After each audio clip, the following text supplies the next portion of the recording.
Hi there, welcome to today's painting tutorial. In this episode, we're going to be painting a moose with acrylic paints. So let's get started. And I'm starting with a bright orange underpainting. I'm applying that with a size 6 filbert brush. And I'm spraying the paper with some water just to allow the paint to flow a little bit easier and to help my brush strokes spread more easily.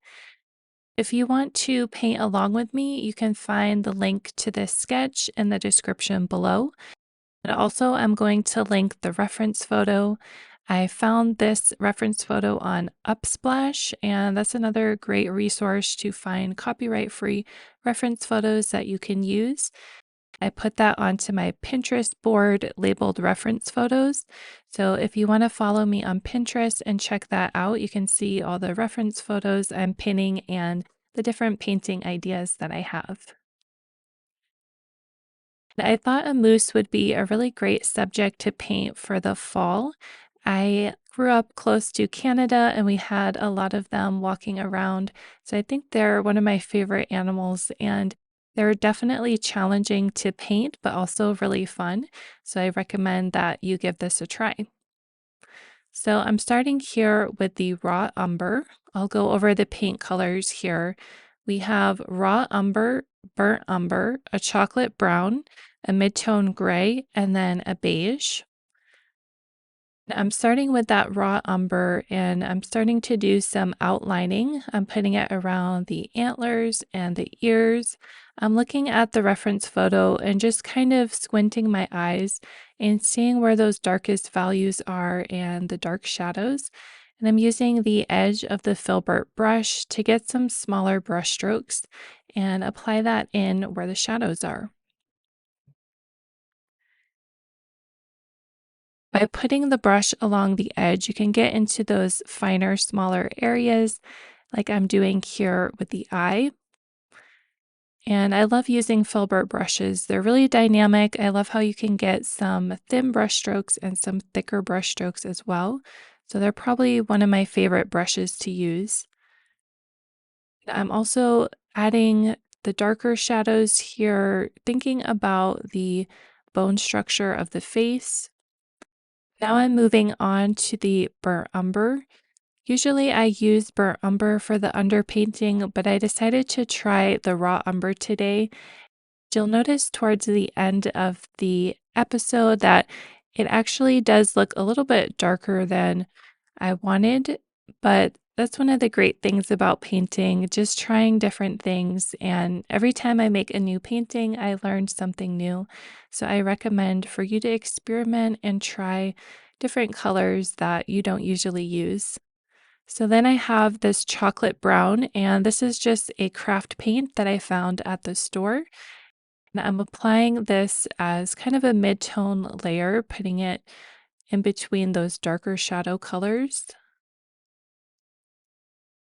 This paint turned out to be a little bit trans on the transparent side. This will happen when you use craft paint. So the craft paint is also not as pigmented as some other types of paints. So I will be going on a second layer with this painting, and that really made a big difference. So then I have this beige paint, and I'm kind of mixing the beige with the chocolate brown, kind of working wet on wet, trying to get that variation of value and allowing the colors to mix together on the page. I'm making the antler in the background just a little bit lighter. I wanted to kind of make it blend a little bit more and have less definition so that it kind of moves into the background and kind of recedes. And that's one of the things that you work on with painting, just depth perception, making certain things come forward in space and then other things recede into the background. I was also thinking about the texture of the antlers. They're kind of a velvet texture. And I was trying to think how I could reproduce that in the painting. That would be kind of probably done with a blending effect and making sure that the texture looks very soft. I could have worked on that a little bit more, but this was just kind of a fast study that I like to do, so I didn't want to put too much attention on the textures. This ear in the front was definitely a challenge. I don't think I get the values quite right. And now I'm going back over and adding that raw umber again.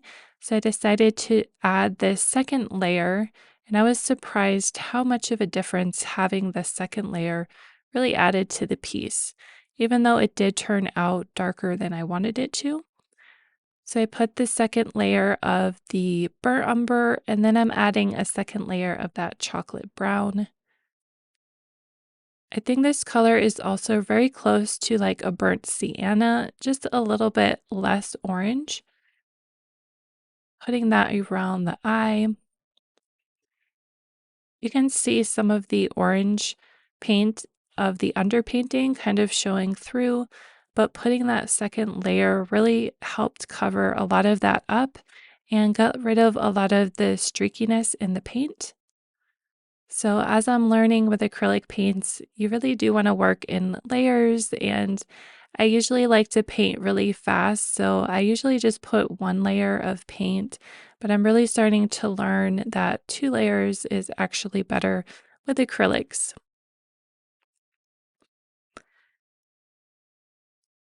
Trying to add definition to the ear and the back and continue to kind of establish the values in the antlers. And then I'm adding this mid-tone gray paint and I'm putting that in just so that we have a variation of color, so that we have some cooler tones. I love using gray in my paintings to create some subtle shades and shadows. I think it really helps to make the piece look just a little bit more dynamic. Then I'm trying to add some highlights with that beige, looking at the reference photo and seeing any places where the sun is hitting the face, hoping that these places kind of appear to come forward in space. Adding a little bit more gray. You can really see the painting start to come together at this point. It's starting to look more realistic. The different values are really doing a lot of work here. Then I switched to a size 0 round brush, and I love to use this brush to add fine details. So I'm putting a dark value around the eye to add the details of the eye. And then I'm using a beige to put that highlight in there. And then I'm going around the eye, a nice thin eyelid along the bottom and along the top. And then I add that to the nostril and to the mouth. And I'm noticing that these highlights are showing up a little bit too intensely. So, what I'm going to do later is add a layer of glaze, and that's going to help kind of tone down these highlights and sort of bring everything together so that the painting looks a little bit more cohesive. I like to use a Liquitex glazing medium. You can see that later, it works really well. So I'm just continuing to add some fine details with that size 0 brush.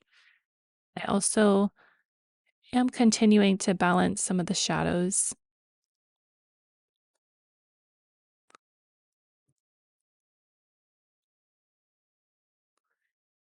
I'm adding more detail around the jawbone and around the ear. Then I decided to add some hair texture along the mousse. So I'm just using really fast, small strokes to add really fine hair. Now I'm just taking some of that burnt umber and adding a little bit more of the dark values, continuing to refine the mousse with some dark values and light values. This is just the end stage of the painting where you kind of try to balance the highlights and the lowlights, adding a little bit more to the eye. That just made it pop a little bit more. Now we have the glazing medium. So I take a little bit of that chocolate brown and mix it up with my size 6 filbert brush. And then I'm just putting that on top of the painting, glazing over the lowlights and the highlights.